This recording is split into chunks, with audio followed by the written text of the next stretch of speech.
Avant de passer à Bernard Lugan, intervenant suivant, je voudrais signaler la présence d'un certain nombre de médias qui sont en position de filmer pour deux d'entre eux, Mediapresse Info et un blog Île-de-France. Alors Bernard Lugan, que dire de Bernard Lugan? D'abord que vous le connaissez tous, j'en suis convaincu. Ensuite que vous êtes, ou que vous allez être, un lecteur attentif de ce qu'il publie avec une grande méthode, une grande régularité, une grande efficacité, un grand talent, l'Afrique réelle par Internet, que vous pouvez aller voir à l'adresse précisément, l'Afrique réelle, et auquel je vous suggère de regarder d'abord les têtes de gondole de l'affichage de l'Afrique réelle, et puis ensuite d'aller un peu plus loin et de vous y abonner et de travailler en fonction des précieuses informations de ce site. Bernard Lugan, que vous connaissez, il est d'abord un ami de nos causes. C'est quelqu'un qui est profondément attaché. Oh, je sais, il a une espèce d'allure d'officier anglais, n'est-ce pas? Bon. Mais très vite, on s'aperçoit qu'il est profondément continental, européen continental, et attaché aux principes de notre chère civilisation européenne, à sa défense, j'allais dire tous azimuts, avec un azimut africain privilégié. Cet azimut africain l'a conduit en tant qu'universitaire, en tant qu'enseignant à l'école de guerre et qu'officier à de multiples tâches. Il est aujourd'hui, outre le rédacteur de l'Afrique réelle, il publie un certain nombre d'ouvrages et surtout il se déploie comme conférencier méthodique, ce qu'il va nous montrer à l'instant. Bernard, à la parole. Je vous remercie. Je voudrais, avant toute chose, rebondir sur ce que disait notre ami Lourevitch, avec une idée qui est fort intéressante, cette idée des diasporas et l'utilisation des diasporas. Et là, nous rejoignons un peu les préoccupations de l'ethno-historien que je suis. Il est bien évident que cette approche des diasporas est fondamentale. Et je dirais, pour prendre une comparaison qui est peut-être amusante, celle qui rappellera des souvenirs à certains, ce qui importe aujourd'hui, en quelque sorte, c'est de recréer le corps des officiers des affaires indigènes en France. Parce que si nous avons vraiment une bonne connaissance de ces diasporas, de ces ethnies, de leur origine, de leur histoire, nous allons pouvoir intervenir sur des bases concrètes et non pas sur des bases de déracinement du citoyen universel habitant le village terre. Donc cette idée est tout à fait intéressante et ceci nécessite une approche ethno-historique. Parce que ces diasporas ne sont pas des diasporas déracinées, ce sont des diasporas qui mentalement sont rattachées à des lignées d'ancêtres. Parce que la grande définition ethnographique de l'Afrique, c'est que pour les Africains, les ancêtres sont présents, même si nous avons affaire à des civilisations qui sont devenues chrétiennes, musulmanes. Ils sont, ces Africains, rattachés par la mémoire, par le sang, par la présence, par la magie, par le mythe, par l'héritage, par le souvenir. Ils sont rattachés à une lignée d'ancêtres. Donc, lorsque nous avons... Mon grand plaisir quand je suis dans les rues de Paris, que je croise un employé ou je prends un taxi avec un Africain, au bout de 2 minutes, j'ai situé sa région, son ethnie, et nous sommes frères. Nous sommes frères par-delà toutes nos différences, mais nous sommes frères parce que nous nous reconnaissons en tant que gens enracinés, des gens avec une identité. Alors, ceci est fondamental. L'approche ne peut se faire que par une connaissance ethno-historique, ethno-politique, ethno-géographique. Ceci est fondamental. Alors, mon exposé aujourd'hui, c'est un exposé qui va être un peu décousu, parce que ce que je voudrais mettre en avant, puisque les spécialistes de la démographie vont exposer, ont commencé à exposer, et vont exposer les conséquences de ces variantes, de ces variables, de ces mouvements migratoires. Le sujet que je vais aborder, toujours dans ma spécialité d'ethno-historien, c'est pourquoi cette démographie africaine est devenue explosive. Et je vais aller au-delà de ces causes que nous connaissons tous, la colonisation qui a soigné les populations, le maillage médical, la fin des endémies, les vaccinations, etc. Oui, nous sommes d'accord. Mais ceci, c'est une approche, j'allais dire, qui est une approche presque journalistique. Pourquoi l'Afrique, qui était un continent de basse pression démographique, est devenu un continent de haute pression démographique? 100 millions d'habitants environ à la fin du XIXe siècle. Nous l'avons dit, bientôt 2 milliards ou 3 milliards d'habitants à 500 millions près, nous ne le savons pas. Pourquoi ce monde qui était donc un monde vide, devient un monde plein. Que s'est-il passé? Pourquoi, dans la tradition africaine précoloniale, nous avions affaire à des espaces qui étaient des espaces vides? Eh bien, pour plusieurs raisons. Et ceci va expliquer le traumatisme actuel. Parce que l'on nous dit l'Asie a réussi à canaliser sa surpopulation d'une manière efficace. Oui, mais ce que l'on oublie de dire, c'est que l'Asie, depuis 3000 ans, depuis 4000 ans, est confrontée à la pression démographique sur les espaces qui sont les espaces riches et potentiellement cultivables. Alors, rapprochons-nous plutôt de 2000 ans ou 3000 ans avec le début de l'agriculture. L'Asie contient d'immensités non exploitables, d'immensités désertiques ou forestières. Ce qui fait que ce continent asiatique, par-delà toutes ces diversités, va voir très tôt des populations se concentrer dans des zones réduites. Ce qui fait que depuis 2000 ans ou 3000 ans, l'Asie a intégré la notion de surpopulation. Et ayant intégré cette notion de surpopulation, les Asiatiques vont inventer un type de civilisation de la surpopulation qui va permettre de vivre. C'est la civilisation de la rizière, avec l'exploitation systématique du milieu, avec les niveaux d'occupation, les trottoirs d'occupation qui sont faits. 2000 ans, 3000 ans, culturellement parlant. En Afrique, ce n'est pas le cas. Parce qu'en Afrique, nous nous sommes trouvés face à des ensembles qui n'avaient pas besoin de gérer la surpopulation, à une seule exception près, l'Égypte. Et l'Égypte va très exactement illustrer ce que je viens de vous dire. La seule grande civilisation multimillénaire qui apparaît en Afrique, c'est la civilisation égyptienne. Pourquoi? Parce que deux phénomènes vont se produire. L'assèchement du Sahara par la péjoration climatique. Plusieurs phases. Ne parlons pas non plus de la grande farce du réchauffement climatique qui se fait d'une manière inopinée.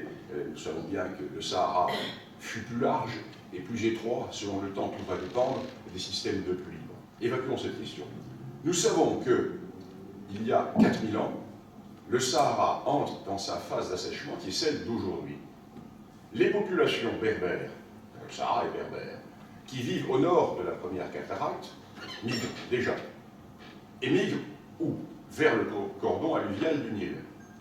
Et migrant vers le cordon alluvial du Nil, ces populations qui sont des populations pastorales vont devenir des populations sédentaires, parce qu'elles ne vont pas pouvoir continuer leur migration. C'est un phénomène qui prend des siècles, que nous connaissons parfaitement par l'archéologie. Ceci était parfaitement bien étudié. Ce qui fait qu'il va se trouver la mise en relation de population et d'un milieu, et de ce contact va naître l'État égyptien, qui va naître pourquoi? Pour contrôler le régime de la crue du Nil, ou plutôt de la décrue du Nil, car la culture se fait en période de décrue, la période de décrue du Nil avec les cultures qui se font de l'intérieur jusqu'au fleuve. L'État égyptien naît de cela. C'est le seul exemple en Afrique. Partout ailleurs, quelle est la réalité? Partout ailleurs, nous avons affaire à des mondes de basse pression. Pour quelle raison? Eh bien, pour deux grandes raisons. La première, c'est que nous avons en Afrique deux grands milieux exploitables par l'homme. Nous avons le milieu pastoral et le milieu agricole. Souvent, les milieux se recoupent, peuvent se juxtaposer. L'ensemble pastoral africain est gigantesque. C'est tout ce que l'on appelle le monde sahélien et le monde du nord de la savane. Quelle est sa limite? La mouche tsetse. Là où se trouve la mouche tsetse, il n'y a plus d'élevage, car la trypanosomiase animale est encore plus frappante que la trypanosomiase humaine. Donc, l'élevage est conditionné par les couloirs de mouche tsetse. Nous le savons parfaitement également par l'archéologie. Ce qui fait que, quelles sont ces grandes zones d'élevage? La zone qui part, grosso modo, de l'océan Atlantique et qui va jusqu'à la mer Rouge, toute la bande sahélienne, débordant vers le nord du Sahara, débordant vers le sud, jusqu'au moment où nous sommes en présence de la savane arbustive, car à ce moment-là, il y a la mouche tsetse. La mouche tsetse ne peut pas se reproduire si elle n'a pas de l'ombre.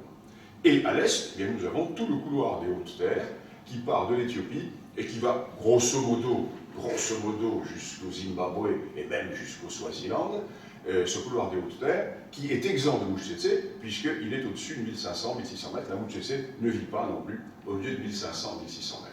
Donc nous avons déjà là quasiment la moitié de l'Afrique. Dans cette moitié de l'Afrique vont se développer des sociétés pastorales. Même s'il n'y a pas que des pasteurs, ce sont les pasteurs qui vont être les maîtres. Quand il y aura des États, ce sont les pasteurs qui vont les créer. Je ne dis pas que les pasteurs créent toujours des États, car dans la plupart des cas, les pasteurs ne créent pas d'État. Mais dans ces zones, quand des États sont créés, ce sont les pasteurs. Or, le pasteur est un homme qui gère son bétail. Le pasteur vit entièrement du troupeau. Il sait que si le troupeau s'épuise, il va mourir, parce qu'il tire sa subsistance du troupeau. Le lait, le sang, la viande parfois, les peaux pour faire ses campements, etc. Donc le pasteur va aligner le croît de sa démographie humaine sur le croît du troupeau. Il sait très bien, le pasteur, que trop de bovins, trop de camelins sur un pâturage, cela va affaiblir le troupeau. Et cela va, bien entendu, mettre en péril son groupe humain. Ce qui fait que les pasteurs vont développer une philosophie politique de la minorité. Ils vont pratiquer le contrôle des naissances. Ils vont le pratiquer aussi bien chez les bovins que chez les humains. Par exemple, je prends l'exemple du Rwanda, qui est un exemple tout à fait intéressant, le Rwanda Tutsi. Un exemple tout à fait intéressant. Les Tutsis, qui sont à la tête du Rwanda ancien, ne vont pas permettre à leurs vaches de donner naissance à trop de veaux. Alors, pour plusieurs raisons. La première raison, c'est pour éviter justement qu'il y ait trop d'animaux qui viennent surpâturer. Et ils vont transformer cette nécessité vitale en critère esthétique. Ne pas donner trop de veaux à la vache, car la vache, c'est la quintessence de la beauté, et si la vache donne trop de veaux, elle va être déformée, les mamelles vont être pendantes, etc. Donc, une nécessité de survie politique, économique, qui va devenir une philosophie culturelle. C'est tout à fait fondamental. Nous sommes là, si vous voulez, dans l'approche culturelle, dans l'approche ethnique très très fine. Donc, les mondes pastoraux en général sont des mondes qui pratiquent le contrôle des naissances. Donc, par définition, des peuples qui ne vont pas croître numériquement. Alors vous allez dire, mais comment vont-ils faire pour survivre par rapport à la deuxième catégorie, les agriculteurs qui, eux, ont une philosophie totalement différente?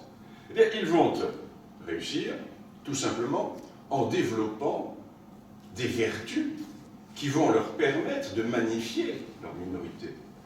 Ils ne sont pas dans la logique démocratique qui est la nôtre, en disant, mais les plus nombreux ont raison, pas du tout. Ce sont les moins nombreux qui ont raison. Parce qu'eux gèrent, eux ont compris. Eux savent que trop de vaches, ça va tuer les hommes. Ça va épuiser le pâturage, ça va tuer les hommes. Donc ils vont développer des vertus guerrières. Ils sont peu nombreux, ils sont moins nombreux, il faut qu'ils soient meilleurs au combat. Des vertus, j'allais dire, de valeurs sociales négatives. C'est-à-dire qu'ils vont utiliser ce que nous considérons, nous, comme des valeurs négatives, qui vont devenir des valeurs positives. La dissimulation, le mensonge, le calcul, la non-livraison de son propre sentiment. On disait dans la société pastorale, quoi qu'on vous dise, quoi qu'on vous fasse du bien, qu'on vous fasse du mal, que votre visage n'exprime jamais le moindre sentiment. Et ceci est fondamental. Ceci se retrouve dans tout ce monde pastoral, qui est ce monde qui aujourd'hui disparaît. Qui disparaît à cause de la surpopulation que nous allons voir. Donc, premier espace, cet immense espace contrôlé par les pasteurs, à l'intérieur desquels les pasteurs eux-mêmes contrôlent leur naissance et contrôlent les naissances des agriculteurs. De temps en temps, un massacre ou autre, pour éviter justement de voir ce que l'on disait dans le droit pastoral, de voir la houe grignoter les biens de la vache. Car la terre n'appartient pas à l'homme. Chez les pasteurs, la terre, c'est le pâturage et ça appartient à la vache. Donc l'agriculteur qui vient empiéter sur le bien de la vache menace le système philosophico-politique, culturel des pasteurs. Voilà pourquoi, dans l'Afrique traditionnelle, le monde de la savane pastorale est un monde sous-peuplé. Deuxième cas, le monde des sédentaires agricoles. Alors attention, les deux zones ne sont pas séparées par le mur de Berlin. Il y a de l'interpénétration, il y a des populations qui sont mixtes, etc. Donc je résume au maximum pour essayer de vous faire comprendre, si vous voulez, ce grand choc culturel. Quand on parle de l'Afrique, il faut voir de quoi on parle. Si on parle de l'Afrique telle qu'on voit à la télévision, ou si l'on parle de l'Afrique telle que nous, les ethno-historiens, l'étudions sur une profondeur de plusieurs milliers d'années, car les phénomènes se font sur la longue durée, partout. Chez les agriculteurs, la situation est totalement différente. L'agriculteur va mettre en avant la vertu du nombre. Plus il y a de bras, et plus on peut défricher. Et plus on défriche, et plus on agrandit les greniers. Et plus on agrandit les greniers, et plus les villages sont importants. Et plus les villages sont importants, et plus il y a de bras pour se défendre contre la première catégorie, c'est-à-dire contre les pasteurs, qui eux, régulièrement, vont venir radier les sédentaires. Ils vont les radier pour plusieurs raisons. Soit pour les piller, soit tout simplement pour approcher le fleuve. À la saison sèche, il faut approcher des fleuves, il faut approcher des mares, il faut approcher des trous d'eau pour que le bétail puisse pâturer. Il est bien évident que ce bétail qui s'approche des trous d'eau va piétiner les cultures, va empiéter sur les terrains des cultures. Donc la vieille rivalité universelle du contact entre les pasteurs et les agriculteurs. Donc les agriculteurs vont être dans une logique totalement différente. Alors vous allez me dire, oui, mais là, à ce moment-là, vous êtes en contradiction avec ce que vous dites, puisque vous venez de dire que l'Afrique était sous-peuplée, et vous venez de nous dire à l'instant que les agriculteurs cultivaient au contraire l'essor démographique par opposition aux pasteurs qui, eux, cultivent la minoration démographique.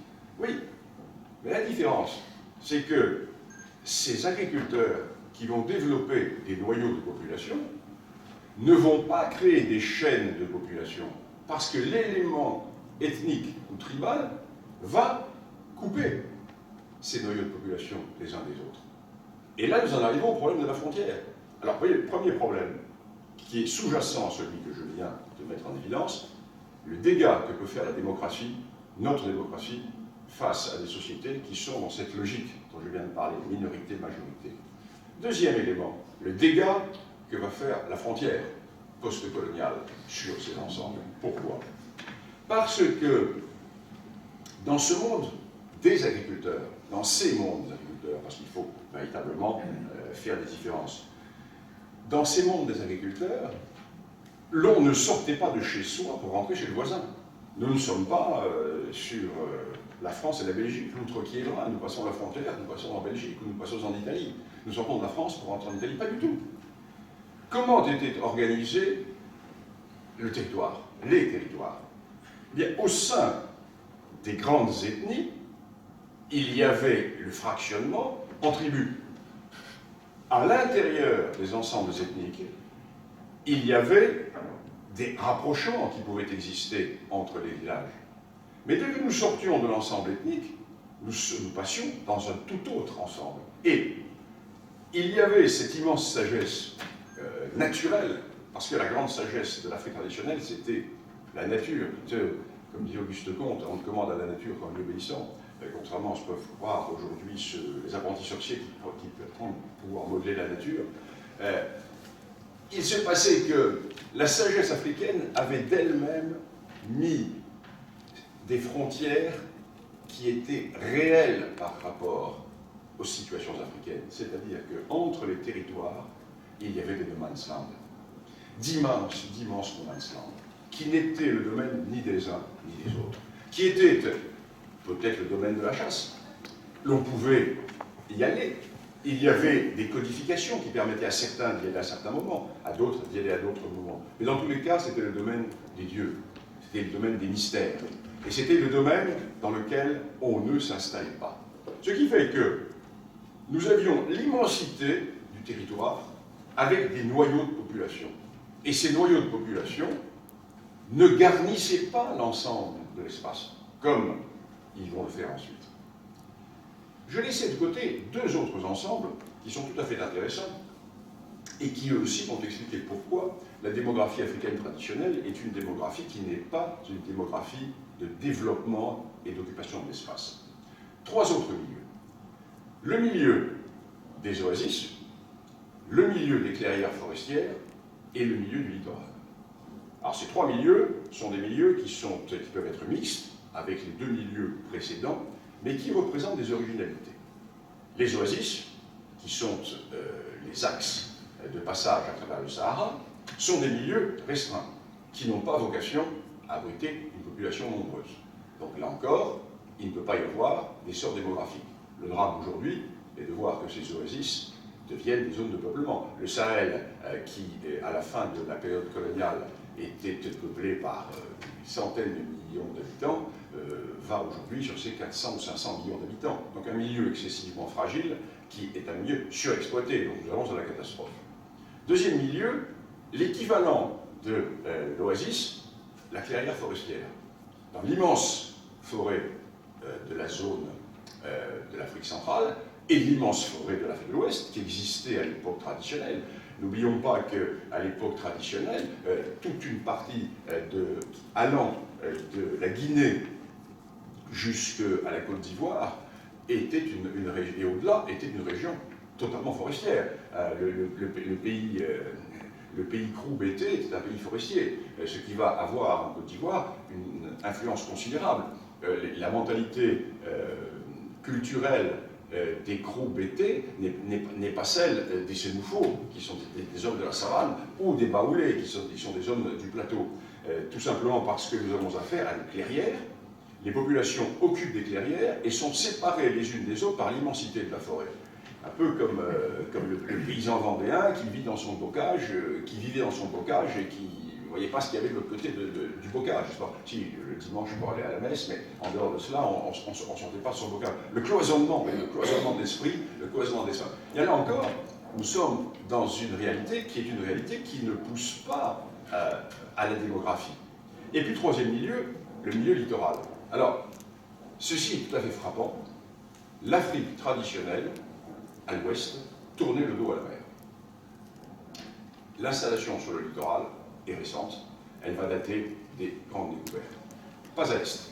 À l'est, au contraire, le long de l'océan Indien, les populations étaient tournées vers le système de l'océan Indien, avec la civilisation Swahili, avec cette mise en relation, tout simplement parce que nous sommes en présence de systèmes de navigation qui font que, en Afrique de l'Est, il n'y a pas le système des vents qui existe en Afrique de l'Ouest, et il va falloir attendre en Afrique de l'Ouest la découverte de la Volta, c'est-à-dire le grand tour que font les navigateurs pour remonter. On pouvait descendre, mais on ne peut pas remonter.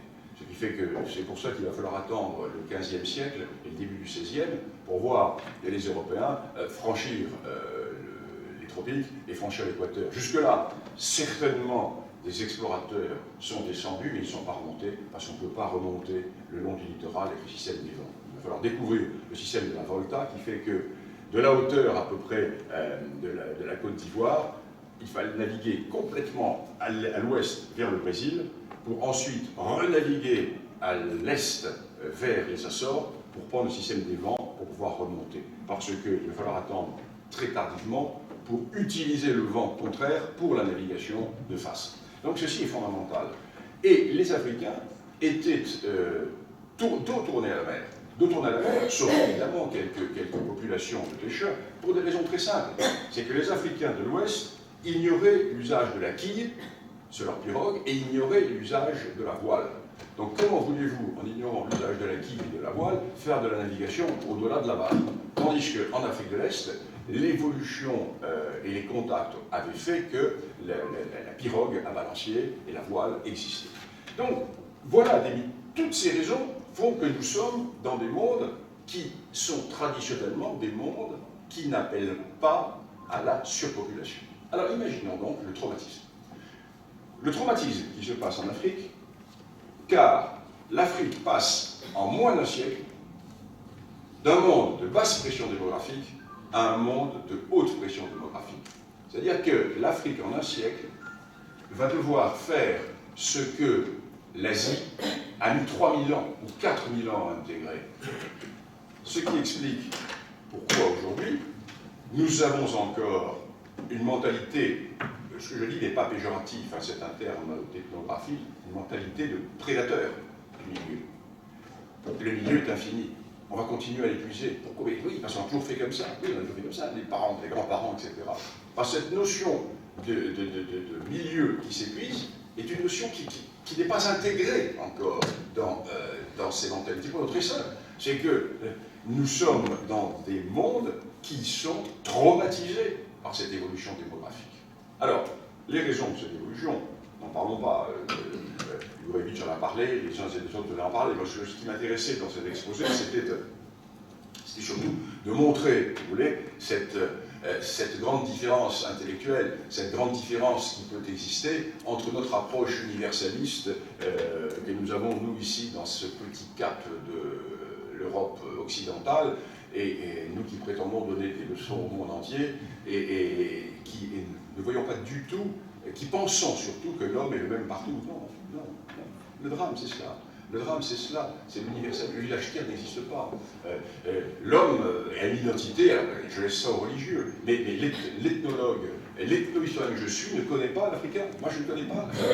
Je connais plusieurs strates. Je connais les populations de la savane.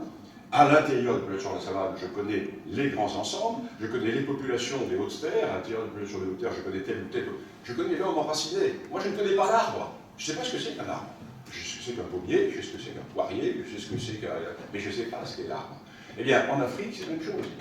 L'homme, je laisse ça aux religieux. L'ethno-historien ne connaît pas l'homme, il connaît les hommes.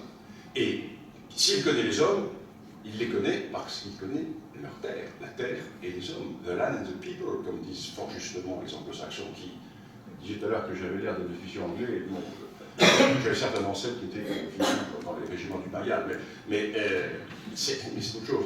Mais les Anglais ont une force considérable sur nous. C'est que ce sont des égoïstes. La colonisation britannique fut une colonisation totalement égoïste. Oui, mais ils ont moins laissé de traumatisme derrière eux. Parce que, si vous voulez, si on veut résumer, nous, Français, avons laissé des certitudes, et les Britanniques, eux, ont laissé des attitudes.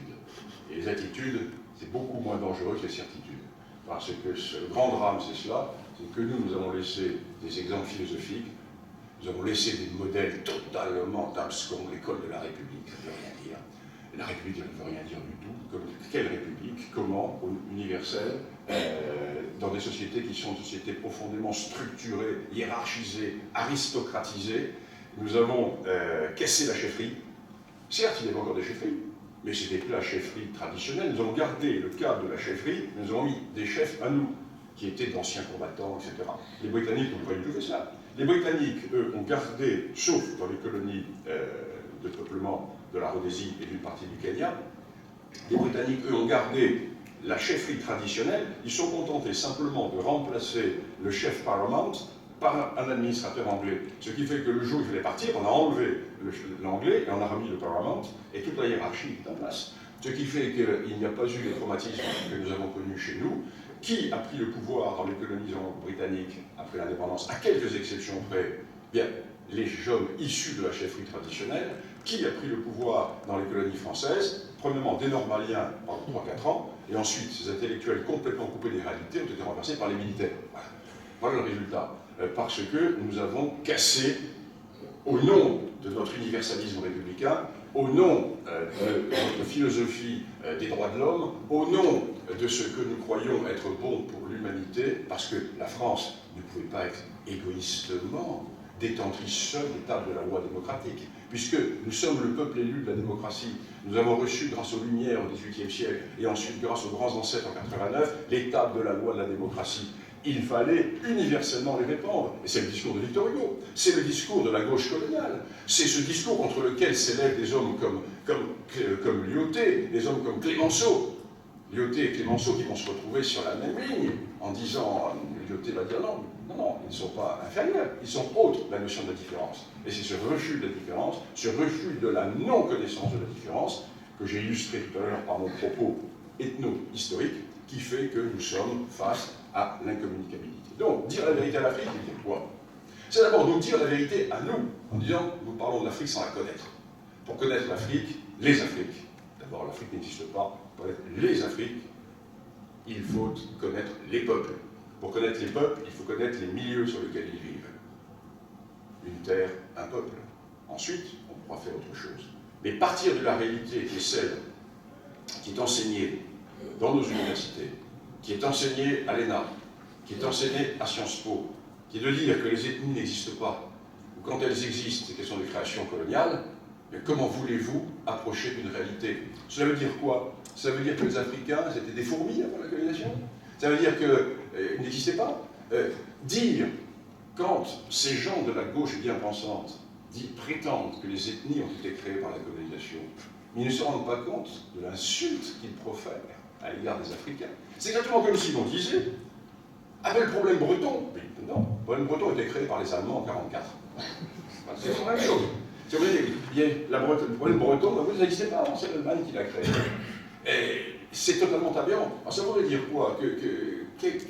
Quel était le mode de vie des Africains? Il n'existait pas, c'était des insectes qui vivaient dans des mondes indifférenciés, alors que nous sommes dans des mondes de vieux États, de vieux royaumes, de vieux empires, qui avaient leur système de fonctionnement. Vous voyez, nous sommes, en plus, faites l'expérience, quand si vous voyez des Africains, vous discutez avec eux, et si vous arrivez vous appartenez à telle ethnie, formidable, vous m'avez reconnu dans mon identité, dans mon enracinement. Je suis issu de cette tribu, de ce peuple, de cette lignée, j'ai mon histoire, j'ai ma généalogie, je suis quelqu'un, je ne suis pas un indifférencié.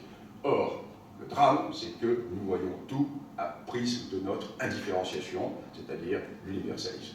Voilà, dire la vérité à l'Afrique, c'est d'abord regarder les choses en face et nous dire à nous-mêmes la vérité. Je vous remercie.